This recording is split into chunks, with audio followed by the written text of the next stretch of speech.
Naam, ndugu zangu katika imani, leo tena tukiwa ni wenye kuendelea na darasa zetu hizi za tafsiri ya Qur'an. Tunaangalia tafsiri ya Qur'ani tukufu ambayo ni lazima ambayo ni muhimu kuweza kufahamu. Lakini pia nilishawahi kutoa angalizo kufuatilia vitu kama hivi unapata mambo mengi ya kujifunza. Ndani ya Qur'ani kuna visa vizuri sana. Ndani ya Qur'ani kuna hukumu ambazo zimeteremshwa, lakini ukisoma Qur'an hata kama ukida ukasome tu kisa cha Nabiullah Yusuf alayhi salatu wasalam, ambaye yeye alikuwa amepata madhila ya kutupwa kisimani. Maisha yake yalikuwa na changamoto nyingi sana, lakini aliwahi kutupwa kisimani, aliwahi kuuzwa utumwani na akafungwa gerezani. Lakini leo tunaendelea na suratul Mujadila, aya nambari 13 na 14. Kwa kila siku tunapojaliwa na Mwenyezi Mungu huwa tunachukua aya mbili. Nasul aya, dalili ya aya ambayo tunakwenda kudili nayo leo. Mwenyezi Mungu anasema ashfaqtum an tuqaddimu baina yaday najwaakum sadaqat fa idh lam taf'alu wa taba Allahu alaykum fa aqimus salata wa atuz zakat wa atii'u Allaha wa rasulahu wallahu khabirun bima ta'malun. Sadaqallahu al-aliyyul azim. Ndugu zangu, aya hii inakuja baada ya aya ile ya mwanzo ambayo ilikuwa na amri iliyotangulia. Aya ya mwanzo iliyotangulia ambayo ilikuwa na amri ambayo ilikuwa ni faqaddimu baina yaday najwaakum sadaqa, ambayo ilikuwa imekusudia kuweza kumpunguzia mazungumzo bwana Mtume Muhammad sallallahu alaihi wasallam na watu ambao walikuwa wakifika kwa mtume na kutaka kuzungumza naye kwa faragha, lakini pia walikuwa wanamfanya awe busy sana, kwa sababu yeye ni kiongozi wa umma, watu ni wengi, na ilikuwa mtu jambo hata dogo tu anakwenda kwa mtume, jambo ni dogo tu anataka kukutana na mtume, pengine mambo yake binafsi ya kibiashara, ya kilimo, ya kikazi, ya kifamilia. Sio jambo baya kufanya hivi, kutafuta ushauri kwa watu wa heri, lakini ilikuwa anamfanya mtume awe busy, kwa sababu mtume alikuwa ana watu wengi. Kwa hiyo ikaja amri faqaddimu baina yaday najwaakum sadaqa, ikawataka wale wote ambao wanaotaka kuzungumza na mtume basi kwanza watangulize kutoa sadaka. Kabla mazungumzo ya faragha watoe sadaka. Lakini wengi wa maswahaba walihofia kutoa sadaka kila wanapotaka kuzungumza na mtume Muhammad sallallahu alaihi wasallam. Ndipo Allah akasema kwa mtindo, akateremsha aya hii, ashfaqtum an tuqaddimu baina yaday najwaakum sadaqat. Ashfaqtum, je, mmeogopa kutoa sadaka? Yani mmeogopa kutoa sadaka kabla ya mazungumzo yenu na mtume? Ndugu zangu, hii katika lugha watu wa balagha wanaita uslubul istifham at-tawbikhi. Yani maana yake ni kuwa uslubul istifham at-tawbikhi, maana yake ni istifham, kutaka mtu afahamu, au ni aina ya swali la kuwa la huku mtu analaumiwa, anapondwa, lakini kwa upole. Ashfaqtum an tuqaddimu baina yaday najwaakum sadaqa. Lakini pia maana yake ni kuwa Allah anawakumbusha kuwa sadaka ni kitu kidogo, lakini mazungumzo na mtume ni jambo kubwa.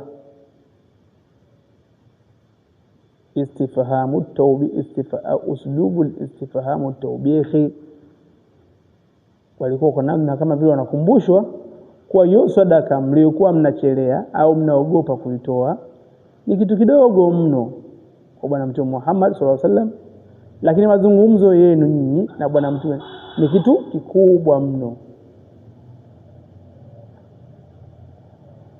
Lakini sehemu inayofuata fa idh lam taf'alu wa taba Allahu alaykum. Allahu akbar. Kwa kuwa hamkufanya hivyo na Allah amewasamehe.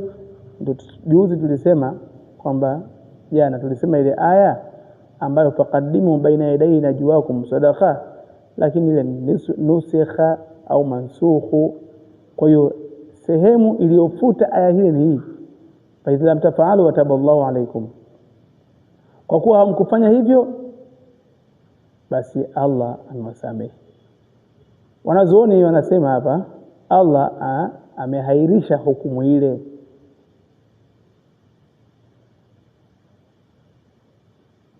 Kwa hiyo amri ya kutoa sadaka kabla ya mazungumzo na mtume nusikha au ni mansukhu. Lakini hii pia inaonyesha huruma kutoka kwa Mwenyezi Mungu kwa waja wake na urahisi wa sheria ya Kiislamu. Ikaja amri mpya, Allah anasema faaqimu salata wa atu zakata wa atiu Allah wa rasulahu.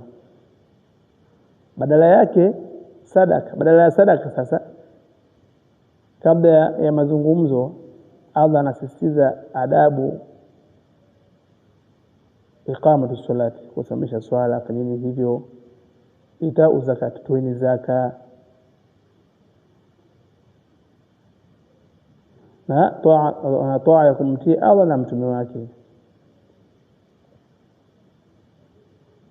Na hizi ndio nguzo. Hii ni miongoni mwa nguzo za Uislamu. Usije ukawa tu Muislamu jina tu, basi itahidi kutekeleza wajibu huu wa kusimamisha swala, kutoa zaka, lakini kumtii bwana Mtume Muhammad sallallahu alaihi wasallam na Allah tabaraka wa taala.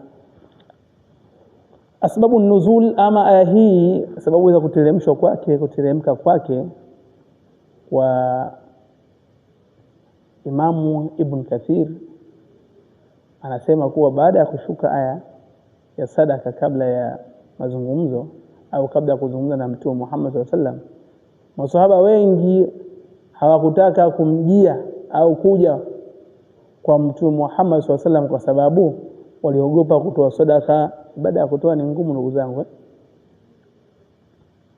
walikuwa na hofia hivyo, nakwenda natoa pengine hali yangu.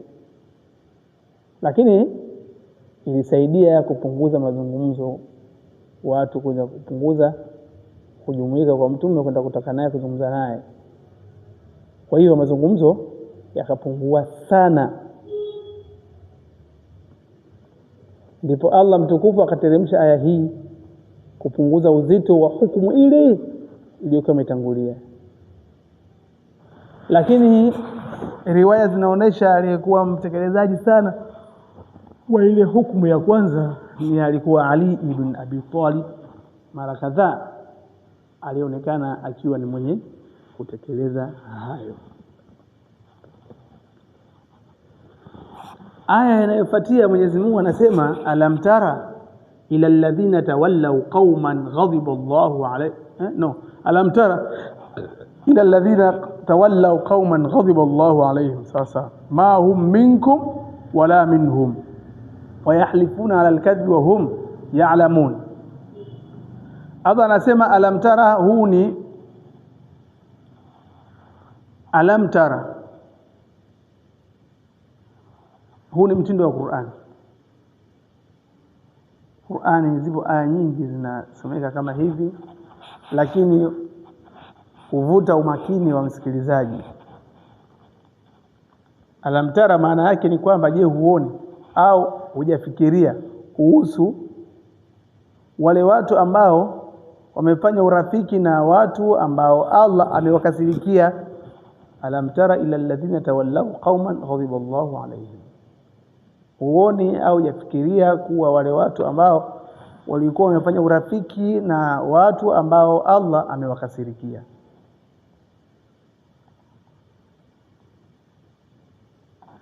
Lakini ukisoma tafsiri za maimamu wengi wanakuambia Allah anazungumzia hapa, yani Qur'ani inazungumzia hapa wale wanafiki, ile tutakwenda kuona hapo mbele. Allah anasema tena, tawallau qauman ghadiba Allahu alaihim. Maana yake sehemu hii ni kwamba huwa ni watu waliofanya marafiki wale ambao Allah amewakasirikia.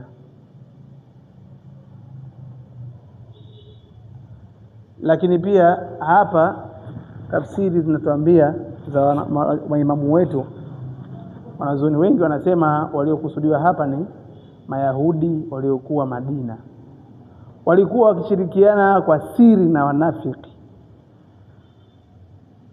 Tabia yao, ma hum minkum wala minhum, hawa si waumini wa kweli wala si Mayahudi wazi.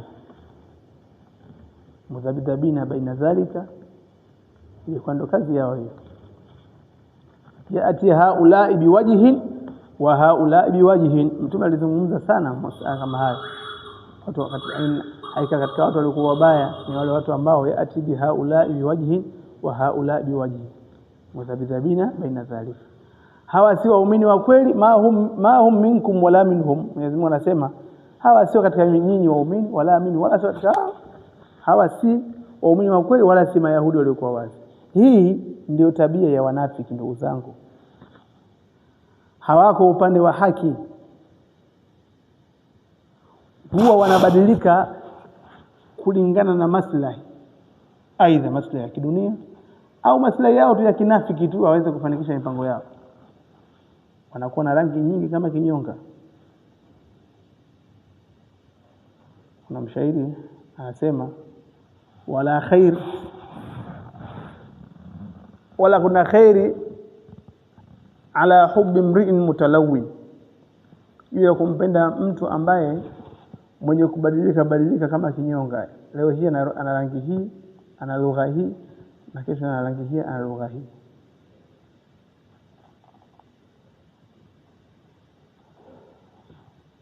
Wayahlifuna ala alkadhibi wa hum ya'lamun. Allah anasema wanaapa kwa jina la Allah huku wanajua kuwa wanadanganya. Hii inaonesha kiwango kikubwa cha unafiki wao. Ama sababu za kuteremka aya hii ni kwamba asbabun nuzul, anasema aya hii ilishuka kuhusu wanafiki wa Madina waliokuwa wakifanya urafiki wa siri na baadhi ya Mayahudi waliokuwa wanapinga Uislamu. Walikuwa wakijifanya waumini mbele ya Waislamu, lakini wakishirikiana na maadui wa Uislamu kwa siri. Kwa hiyo Qur'ani ikawafichua. Kwa ndugu zangu katika imani, tunamaliza darasa, lakini tuangalie vya kujifunza. Kwanza ni tunajifunza ni urahisi wa sheria za Kiislamu. Yuridu Allahu bikumul yusra wala yuridu bikumul usra. Mwenyezi Mungu yeye anawatakia wepesi sana, wala hawataki uzito.